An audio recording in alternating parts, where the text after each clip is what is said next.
derecho, los pulmones y el atrio izquierdo, caracterizado desde el punto de vista funcional por la gran distensibilidad y baja resistencia vascular.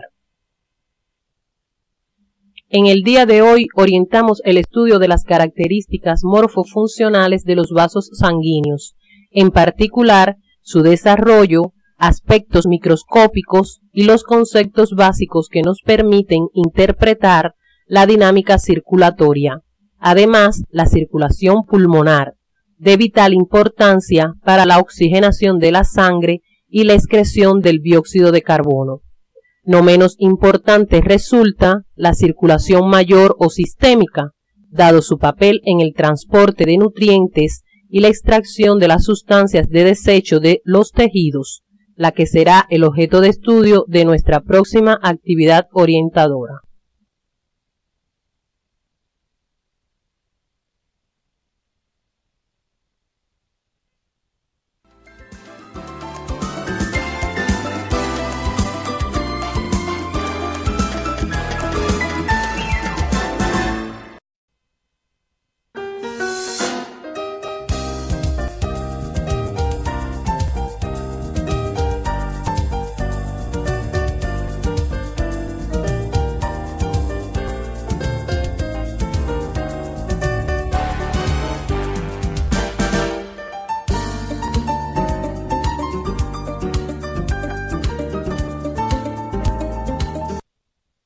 Nuestros saludos a todos los estudiantes y profesores. En la actividad anterior, orientamos el estudio de las características morfofuncionales de los vasos sanguíneos, así como una serie de conceptos que les permitirán comprender la dinámica circulatoria. Las lesiones vasculares constituyen una causa importante de morbilidad y mortalidad en nuestro medio, muchas veces prevenibles por la labor del médico. En esta actividad orientaremos el estudio de las características morfofuncionales de la circulación mayor o sistémica.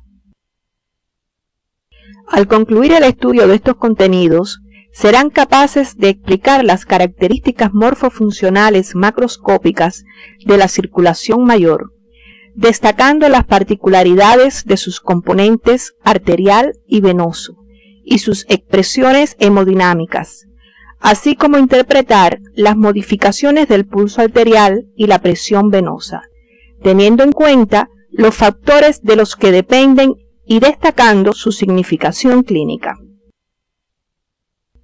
La circulación mayor o general está integrada por un conjunto numeroso de vasos sanguíneos arteriales y venosos de diferentes calibres, a través de los cuales el corazón izquierdo envía sangre rica en oxígeno y nutrientes hacia las redes capilares de órganos y tejidos, y desde estos retorna al corazón derecho.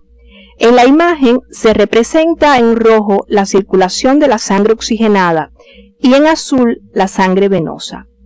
El estudio de las características morfofuncionales de estos vasos se realiza teniendo en cuenta un sistema arterial extendido entre el ventrículo izquierdo y los tejidos corporales, y 3 sistemas venosos extendidos entre los tejidos y el atrio derecho.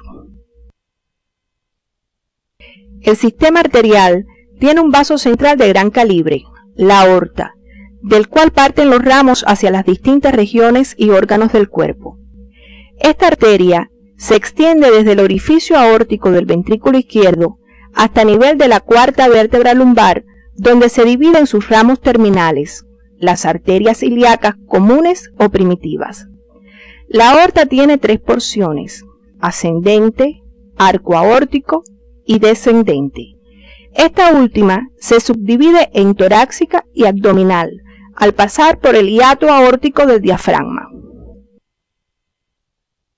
La aorta ascendente, de unos 6 centímetros de longitud aproximadamente, se sitúa primero por detrás del tronco de la arteria pulmonar y luego entre esta y la vena cava superior por la derecha. Sus únicos ramos son las arterias coronarias izquierda y derecha, estudiadas anteriormente. El arco aórtico es continuación de la porción ascendente de la aorta hacia atrás y hacia la izquierda, por encima del bronquio principal izquierdo, hasta llegar a nivel de la cuarta vértebra torácica. Desde la superficie convexa del arco aórtico parten de derecha a izquierda 3 ramos arteriales: el tronco arterial brachiocefálico, la arteria carótida común izquierda y la arteria subclavia izquierda, cuyas ramificaciones irrigan las estructuras de la cabeza, el cuello, el miembro superior y parte de las paredes del tórax. El tronco arterial brachiocefálico se proyecta hacia arriba y a la derecha hasta llegar a nivel de la articulación esternoclavicular derecha, donde se divide en las arterias subclavia derecha y carótida común derecha. Las arterias carótidas comunes derecha e izquierda tienen inicios diferentes en el tronco arterial brachiocefálico y en el arco aórtico respectivamente. Este hecho condiciona diferencias de longitud y porciones entre uno y otro lado. Ambas carótidas comunes se extienden hacia arriba hasta nivel del borde superior del cartílago tiroideo, donde se dividen en sus ramos terminales, las arterias carótidas interna y externa. En su trayecto por la parte lateral del cuello, se relaciona estrechamente con el esófago y la faringe, la tráquea y la laringe, el músculo esternocleidomastoideo, la vena yugular interna y el nervio vago. El conocimiento de la trayectoria y relaciones de la arteria carótida común es muy importante desde el punto de vista médico para la exploración del pulso arterial, para controlar sangramientos y para hacer estudios radiográficos contrastados. Las arterias carótidas internas y sus ramos fueron estudiados oportunamente en la vascularización del encéfalo y solo deberán recordar sus características generales relacionadas con el inicio, trayecto y ramos. La arteria carótida externa se inicia a nivel del borde superior del cartílago tiroides y se proyecta hacia arriba por la parte lateral del cuello hasta alcanzar la altura del cuello del cóndilo mandibular, donde se divide en sus 2 ramos terminales, las arterias temporal superficial y maxilar. En su recorrido por el cuello, emite ramos para la glándula tiroides, la lengua, piel y músculos de la cara, el músculo esternocleidomastoideo, faringe, región occipital y musculatura masticatoria, entre otras. Obsérvese la distribución de las arterias auricular posterior y occipital, ramas de la carótida externa. Observen en esta imagen la amplia distribución de la arteria maxilar por las estructuras del aparato masticatorio. En esta imagen puede observarse el recorrido de la arteria lingual a través del piso de la cavidad bucal. Observen en esta imagen la distribución de algunos ramos de la arteria maxilar por las cavidades nasal y bucal. La arteria subclavia se extiende por debajo de la clavícula sobre la primera costilla entre los músculos escaleno anterior y medio, hasta nivel del borde externo de este hueso, donde se continúa en la arteria axilar. La arteria subclavia se divide para su estudio en 3 porciones según su relación con los músculos escalenos, de las cuales salen ramos de menor calibre como la arteria vertebral, los troncos tirocervical y costocervical y la arteria torácica interna. Las arterias subclavias derecha e izquierda, al igual que las carótidas comunes, tienen inicios distintos en el tronco arterial brachiocefálico y el arco aórtico respectivamente. Este hecho condiciona diferencias en su longitud y porciones entre uno y otro lado. Observen en esta imagen la disposición de la arteria subclavia del lado derecho, entre los músculos escalenos anterior y medio. La arteria axilar es continuación de la arteria subclavia y se extiende hacia abajo y lateralmente desde el borde externo de la primera costilla hasta el borde inferior del músculo pectoral mayor. Se divide para su estudio en 3 porciones según sus relaciones con el músculo pectoral menor. Entre sus ramos principales se encuentran las arterias circunflejas humerales anterior y posterior, subescapular, torácica lateral y acromiotorácica. Es importante precisar, mediante el estudio independiente, el territorio de irrigación de la arteria axilar.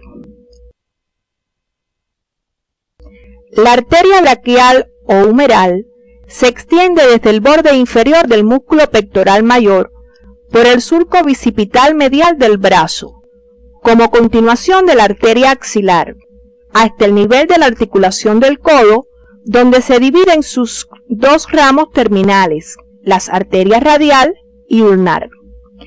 En su recorrido por el brazo se acompaña de nervios del plexo braquial y de las venas humerales, y emite varios ramos para las estructuras de esta región, siendo el más grueso la arteria braquial profunda.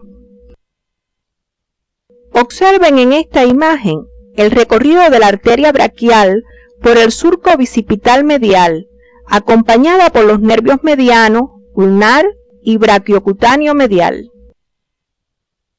Las arterias radial y ulnar descienden por la cara anterior del antebrazo, más o menos paralelas a los huesos de igual nombre, protegidas por los grupos musculares de esta región. Particularmente la arteria radial se sitúa superficialmente en su tercio distal por delante del radio, hecho que le confiere una significación clínica especial como punto de exploración del pulso arterial. Ambas arterias emiten ramos que participan en la irrigación de las estructuras del antebrazo, incluidas las articulaciones del codo y de la muñeca. Las arterias radial y ulnar, al llegar a la región de la mano, se anastomosan entre sí y forman los arcos arteriales palmares superficial y profundo.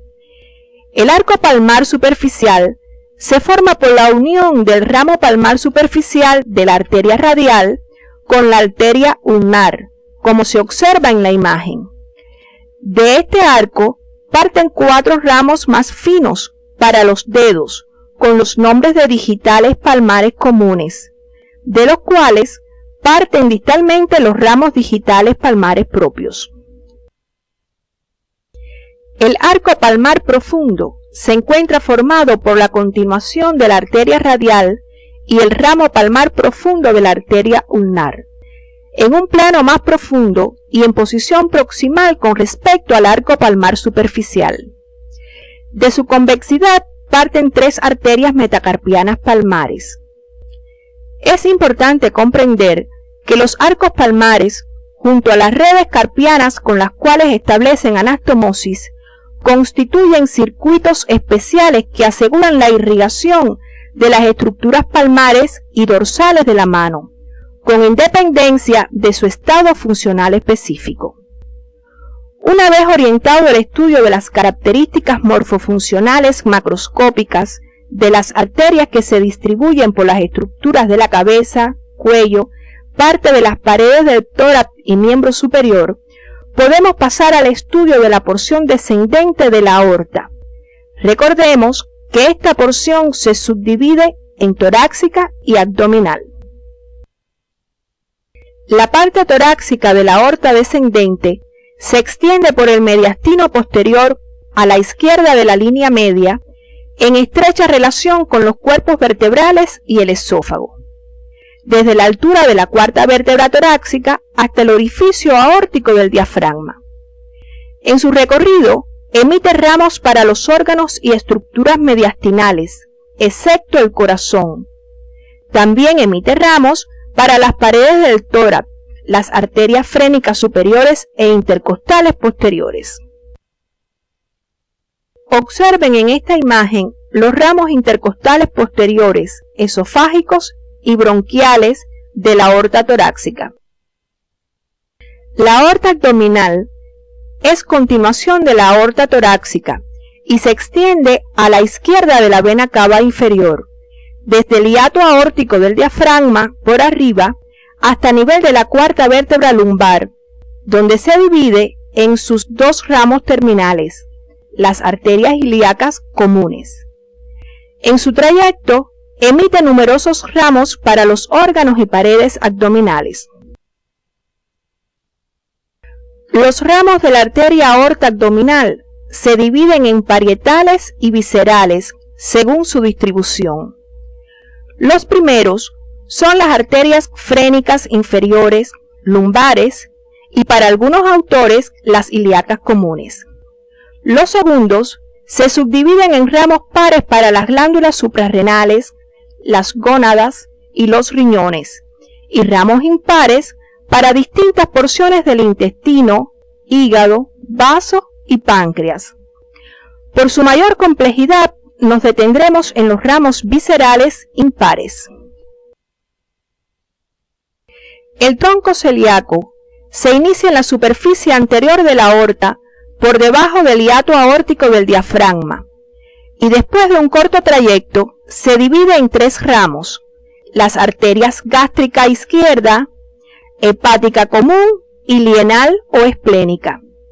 De cada uno de estos ramos se desprenden otros más finos, como se observa en la imagen, para irrigar partes del páncreas, duodeno, estómago, vesícula y vías biliares. Es importante precisar en los mismos sus territorios específicos de distribución a través del estudio independiente, siguiendo las orientaciones que aparecen en el CD. Observen en esta imagen el recorrido de la arteria lienal sobre el borde superior del páncreas en dirección al vaso. Observen en esta imagen cómo la arteria hepática común se divide en arteria hepática propia y arteria gastroduodenal. La arteria mesentérica superior se inicia en la superficie anterior de la aorta abdominal, por debajo del tronco celíaco, y se proyecta hacia abajo y a la derecha entre las dos hojas del mesenterio, hasta la vecindad de la desembocadura del intestino delgado en el ciego. En ese recorrido, emite numerosos ramos, como se observa en la imagen, para completar la irrigación del duodeno y el páncreas, el yeyuno, el ilion y la mayor parte del intestino grueso. Es importante profundizar en estos contenidos a través del estudio independiente según las orientaciones que aparecen en el CD. La arteria mesentérica inferior, como se observa en la imagen, se inicia en la superficie anterior de la aorta abdominal, un poco por encima del inicio de las ilíacas comunes. Se proyecta hacia abajo y hacia la izquierda, entre las hojas del mesocolon sigmoides, y emite ramos para el colon descendente y sigmoides y la porción superior del recto. Es importante profundizar en estos contenidos a través del estudio independiente según las orientaciones que aparecen en el CD. Las arterias ilíacas comunes son los ramos terminales de la aorta abdominal. Las mismas se proyectan hacia abajo y lateralmente hasta alcanzar el nivel de las articulaciones sacroiliacas, donde se dividen en arterias ilíacas interna y externa. Las ilíacas comunes no emiten ramos colaterales. Las ilíacas internas se ramifican ampliamente para irrigar las paredes y los órganos de la cavidad pélvica. Por último, las ilíacas externas se proyectan hacia abajo en dirección al miembro inferior y al pasar por detrás del ligamento inguinal se continúan en las arterias femorales. Es importante profundizar en estos contenidos a través del estudio independiente según las orientaciones que aparecen en el CD. La arteria femoral, continuación de la arteria ilíaca externa por debajo del ligamento inguinal, se extiende a lo largo del muslo describiendo una trayectoria en espiral. Su parte superior se encuentra en el triángulo femoral, en la superficie anterior del muslo, acompañada de la vena y del nervio femoral. Su parte media ocupa una posición medial y penetra hacia abajo en el canal de los aductores, para aparecer por el ángulo superior del rombo popliteo, por detrás de la articulación de la rodilla, ahora con el nombre de arteria poplitea. Durante su trayecto, el ramo de mayor calibre que emite es la arteria femoral profunda. La arteria poplitea se divide en sus dos ramos terminales, las arterias tibiales anterior y posterior. La arteria tibial anterior, desde el hueco popliteo, perfora la membrana interósea de la pierna y desciende entre los músculos anteriores de esta región, continuándose superficialmente en la arteria dorsal del pie, vaso de importancia médica por las posibilidades de lesiones y para la exploración del pulso arterial a ese nivel. La arteria tibial anterior emite ramos finos para las articulaciones de la rodilla y del tobillo, además de aquellos que irrigan parte de la musculatura y piel de la pierna. La arteria tibial posterior desciende entre los músculos posteriores de la pierna y se sitúa por detrás y por debajo del maleolo medial, sitio donde puede explorarse su pulso, y llega entonces a la planta del pie, donde se divide en los ramos plantares medial y lateral. Las estructuras del dorso del pie son irrigadas mediante ramos de la arteria dorsal del pie. Los de mayor significación son la arteria arqueada y el ramo plantar profundo, el cual establece comunicación con las arterias plantares. Las estructuras de la planta del pie son irrigadas por ramos de las arterias plantares medial y lateral, ramos terminales de la arteria tibial posterior. Debe destacarse la significación funcional del arco arterial formado por las arterias plantar lateral y el ramo plantar profundo de la dorsal del pie, el cual asegura la irrigación de las estructuras del pie desde ambas arterias tibiales, aun en situaciones de compresión.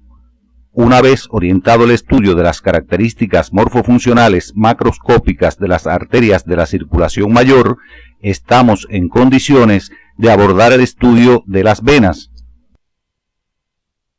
Toda la sangre distribuida por el organismo a través del sistema arterial de la circulación mayor, excepto las coronarias, regresa al corazón siguiendo el cauce venoso del sistema de las venas cava superior e inferior o de la porta hepática, cuyas características morfofuncionales macroscópicas serán estudiadas a continuación.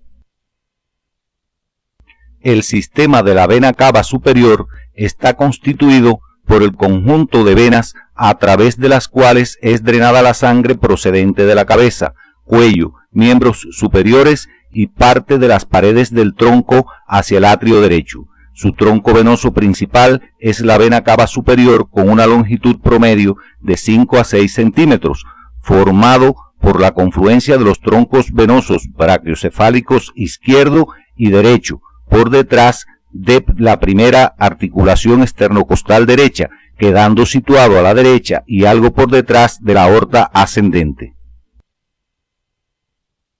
Los troncos venosos brachiocefálicos se forman por la unión de las venas subclavia y yugular interna de cada lado por detrás de la articulación esternoclavicular correspondiente. La vena yugular interna es el vaso principal para el drenaje de la sangre de las estructuras intracraneales. Se extiende profundamente por la parte lateral del cuello, desde el agujero yugular de la base del cráneo hasta su unión con la vena subclavia correspondiente. En este trayecto se acompaña de la arteria carótida interna primero y luego de la carótida común, así como del nervio vago. Recibe otros afluentes al descender por la parte lateral del cuello, según se observa en la imagen. La sangre procedente de estructuras más superficiales del cuello drena a través de las venas yugulares anteriores y externas, las cuales generalmente desembocan en las venas subclavias. La vena subclavia es continuación directa de la vena axilar y drena la sangre procedente de los territorios irrigados por ramos directos de las arterias del mismo nombre, así como de la parte libre del miembro superior. Ambas venas se sitúan por delante y medialmente respecto a las arterias homónimas, en estrecha relación con el plexo braquial. La vena axilar se forma por la unión de las venas humerales de cada lado. A ella llega sangre desde la parte libre del miembro superior a través de venas profundas que acompañan en número de 2 a cada arteria y que llevan sus mismos nombres, y de una red de venas superficiales que se inicia en la parte distal del miembro. Las venas superficiales del miembro superior se inician en el dorso de la mano en un grupo de vasos más o menos cortos que confluyen entre sí y se organizan en sentido craneal en dos grandes venas situadas en los bordes medial o ulnar y lateral o radial del antebrazo, y después en el brazo en los surcos bicipitales lateral y medial, las venas cefálica y basílica respectivamente. La vena cefálica, situada en el surco bicipital lateral del brazo, desemboca en la vena axilar, mientras que la vena basílica se sitúa en el surco bicipital medial del brazo y desemboca en las venas humerales o braquiales que acompañan a la arteria de igual nombre. Es importante precisar que ambas venas superficiales se comunican entre sí por delante de la articulación del codo, mediante un tronco venoso llamado vena mediana cubital, en la cual desembocan otras venas más finas procedentes de la superficie anterior del antebrazo y la mano. Esta vena tiene gran significación práctica desde el punto de vista médico como vía para la extracción de sangre y la administración de medicamentos. Las venas ácigos y hemiácigos se inician en las venas lumbares ascendentes derecha e izquierda respectivamente, en la pared abdominal posterior, atraviesan el diafragma y acompañan a la columna vertebral por ambos lados en dirección craneal. La vena ácigos recibe sangre de las venas lumbares e intercostales posteriores derechas y de estructuras del mediastino, y desemboca en la vena cava superior cruzando por encima del bronquio principal derecho a nivel de la cuarta o quinta vértebra torácica. La vena hemiácigos recibe sangre de las venas lumbares e intercostales posteriores más inferiores del lado izquierdo, así como de estructuras del mediastino.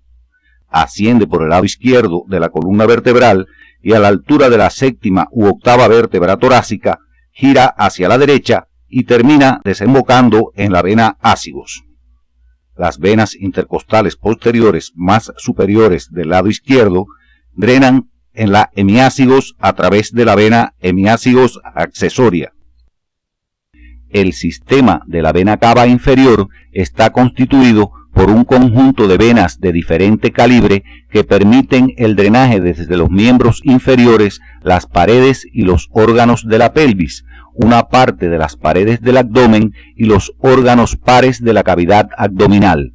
Su tronco venoso principal es la vena cava inferior, la vena de mayor calibre del organismo, formada por la unión de las venas ilíacas comunes, situada a la derecha de la aorta abdominal y extendida desde el nivel de la cuarta vértebra lumbar hasta el orificio de la vena cava inferior del diafragma.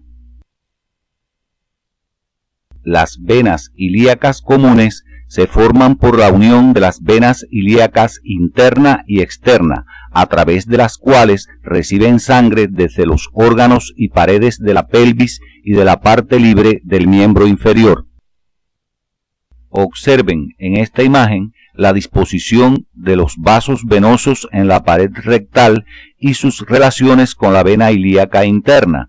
Tienen particular significación las venas del canal anal como sitio de asiento de dilataciones varicosas llamadas hemorroides.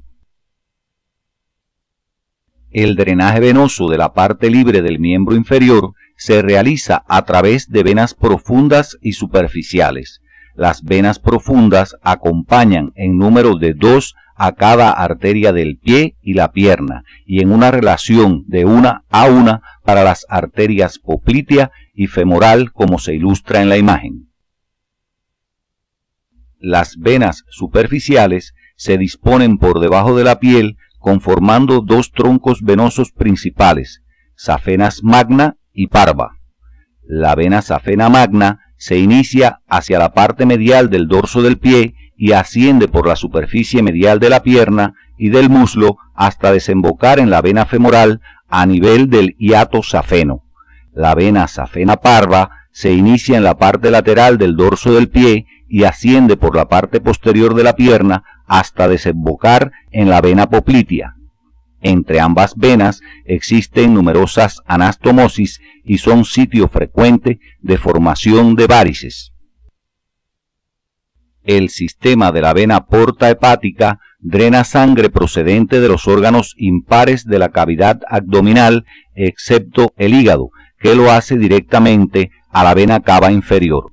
Su tronco venoso principal es la vena porta, formada por la confluencia de las venas mesentéricas superior e inferior con la lienal, por detrás de la cabeza del páncreas. La misma se proyecta hacia arriba y a la derecha entre ambas hojas del omento menor, acompañada de la arteria hepática y el conducto colédoco hasta atravesar el hilio hepático. Entre los distintos sistemas venosos estudiados se establecen numerosas anastomosis que se agrupan para su estudio en anastomosis cava-cava, anastomosis portocava superior y anastomosis portocava inferior. Es importante señalar que estas funcionan como vías complementarias y en ocasiones decisivas para el retorno venoso de determinadas regiones del cuerpo, cuando existe compresión de troncos venosos importantes, como ocurre en el curso de la cirrosis hepática. Deben profundizar este contenido siguiendo las orientaciones que al respecto aparecen en el CD. A continuación, analizaremos las características físicas de la circulación sanguínea. El corazón funciona como 2 bombas separadas, derecha e izquierda, que trabajan en serie.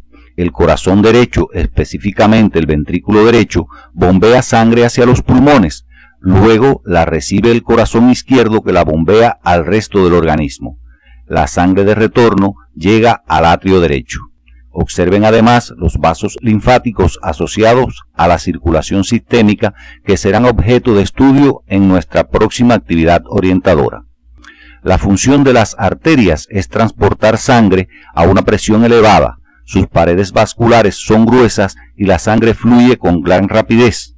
Las arteriolas son las ramas más pequeñas del sistema arterial. Tienen paredes muy gruesas y regulan el flujo de sangre a los tejidos, por lo que se consideran vasos de resistencia. En los capilares se ejecuta la función básica de la circulación, o sea, el intercambio de sustancias entre la sangre y líquido intersticial. Las vénulas recogen la sangre de los capilares y se reúnen gradualmente para formar venas de mayor calibre. Las venas son de paredes delgadas, conducen la sangre del retorno al corazón y actúan como reservorios de sangre. En la figura se muestra el porcentaje del volumen de sangre total presente en las distintas partes de la circulación. Observen que el 84% de todo el volumen se encuentra en la circulación sistémica y el 16% en el corazón y los pulmones. Del 84% del volumen de la circulación sistémica, el 64% se encuentra en el sistema venoso, un 13% en las arterias y solo un 7% en las arteriolas y capilares. En la imagen se muestran las áreas de corte transversal de los vasos de la circulación sistémica. Observen que si todos los vasos del mismo tipo se reúnen, la mayor área corresponde a los capilares y es precisamente en este sitio donde la velocidad de la sangre es menor, lo cual está en correspondencia con el intercambio que tiene lugar en los mismos. Así podemos resumir que el área de corte transversal es inversamente proporcional a la velocidad de la sangre. Como el corazón es una bomba pulsátil, la presión arterial fluctúa entre una presión sistólica de 120 milímetros de mercurio y una presión diastólica de 80 milímetros de mercurio, siendo la presión